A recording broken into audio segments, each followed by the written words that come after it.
Ketidakpastian arah kebijakan Amerika Serikat di bawah Donald Trump mendorong banyak negara untuk bergerak cepat membangun aliansi baru. Ketika Washington dinilai semakin sulit ditebak dan kerap mengguncang hubungan dengan sekutu maupun mitra dagang, negara-negara di berbagai kawasan mulai mencari cara untuk melindungi kepentingan ekonomi dan keamanan mereka sendiri. Dalam beberapa bulan terakhir, aktivitas diplomatik lintas negara meningkat tajam.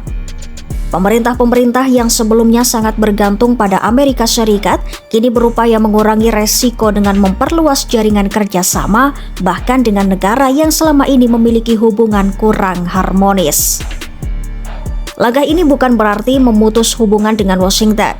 Namun, banyak negara memilih strategi diversifikasi, menjaga hubungan dengan Amerika Serikat sambil secara paralel memperkuat kemitraan alternatif agar tidak terlalu rentan terhadap perubahan kebijakan AS yang mendadak.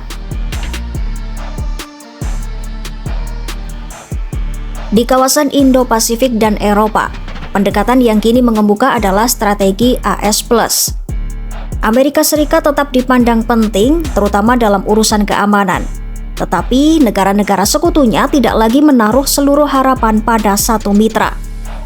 Uni Eropa menjadi salah satu aktor paling aktif dalam strategi ini.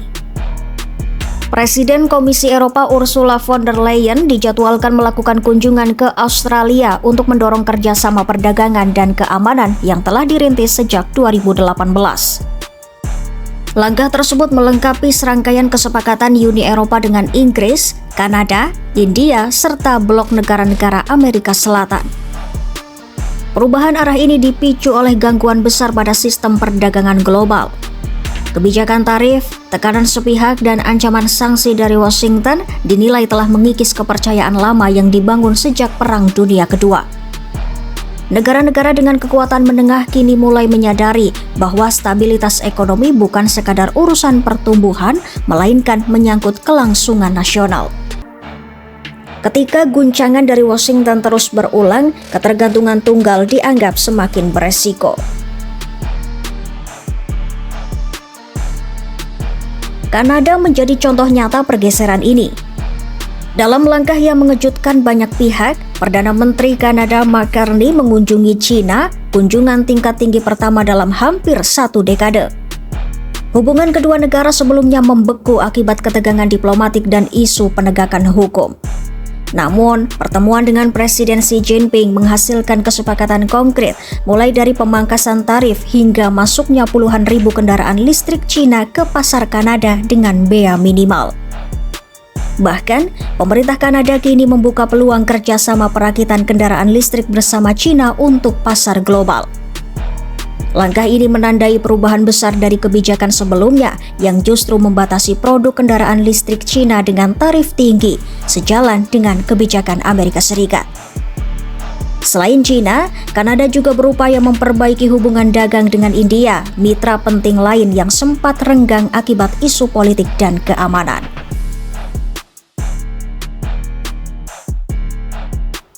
Pergeseran ini terjadi di tengah rekonfigurasi perdagangan global.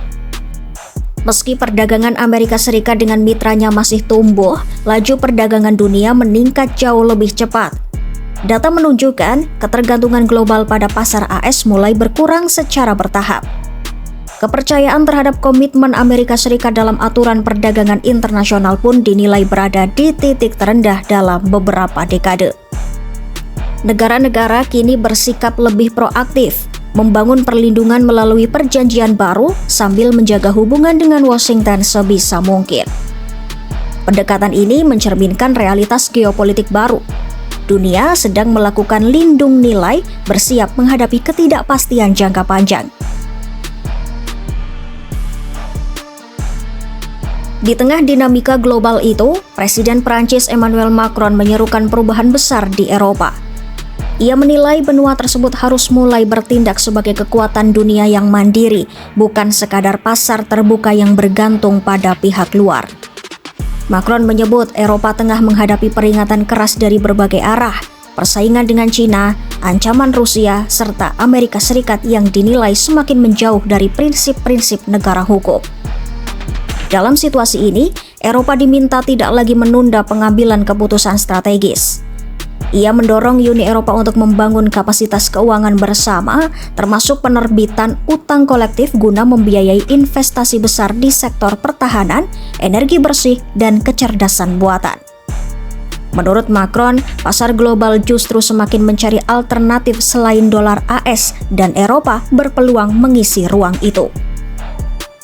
Dalam pandangannya, dunia kini memasuki fase penuh kekacauan, di mana Eropa tak bisa lagi sepenuhnya bergantung pada jaminan keamanan Amerika Serikat. Dengan populasi sekitar 450 juta jiwa, Eropa dinilai memiliki potensi besar untuk berdiri sebagai kekuatan global, asal mampu bersatu dan bertindak konsisten. Seruan Macron menutup gambaran besar perubahan global. Ketika Amerika Serikat makin sulit diprediksi, negara-negara lain termasuk Eropa mulai menata ulang posisi mereka dalam tatanan dunia yang baru.